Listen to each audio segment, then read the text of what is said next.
बिस्मिल्लाहिर्रहमानिर्रहीम। Health care tips channel के दोस्तों को खुश आमदीद कहता हूँ। दोस्तों, आज मैं आपको साबूदाना के बारे में बताऊँगा। सफ़ेद रंग के गोल और छोटे छोटे मोतियों जैसे दाने साबूदाना को बाज़ इलाकों में साबूदाना के नाम से भी पहचाना जाता है।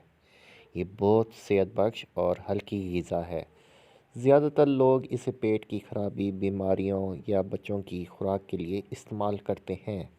इस ग़िज़ा को हर उम्र का फ़र्द खा सकता है।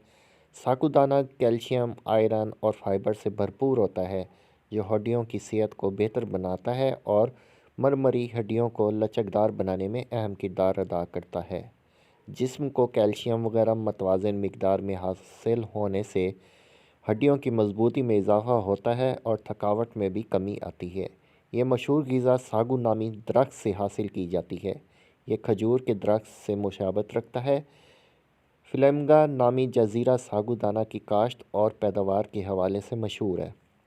हुक्मा और अतबा ने साबूदाना की अफादियत और बतौर ग़िज़ा के इसके इस्तेमाल की अहमियत को उजागर किया है। साबूदाना दरअसल इस दरख्त के तने से हासिल होता है। दरख्त पर फल आने से पहले इसका गूदा काट कर अलग कर लिया जाता है और फिर इसे खुश्क करके महफूज करते हैं। ये गोल दाने होते हैं जो कि बेबू और सफ़ेद रंग के होते हैं। इसका जायका फीका होता है। चूँकि इसका मिजाज गर्म तर है, इसलिए मखसूस मिकदार में इसे खुराक का हिस्सा बनाया जाता है। साबूदाना से जिस्म को तवानाई हासिल होती है। तिब्बी ज़बान में ये कार्बोहाइड्रेट फराहम करने का एक अहम ज़रिया है। इसे दूध और पानी में पकाकर इस्तेमाल किया जाता है। तो मेरे दोस्तों, आज की वीडियो आपको उम्मीद करता हूँ अच्छी लगी होगी। लाइक कीजिएगा, शेयर कीजिएगा और मेरे चैनल को सब्सक्राइब कीजिएगा। तब तक के लिए अल्लाह हाफ़िज़।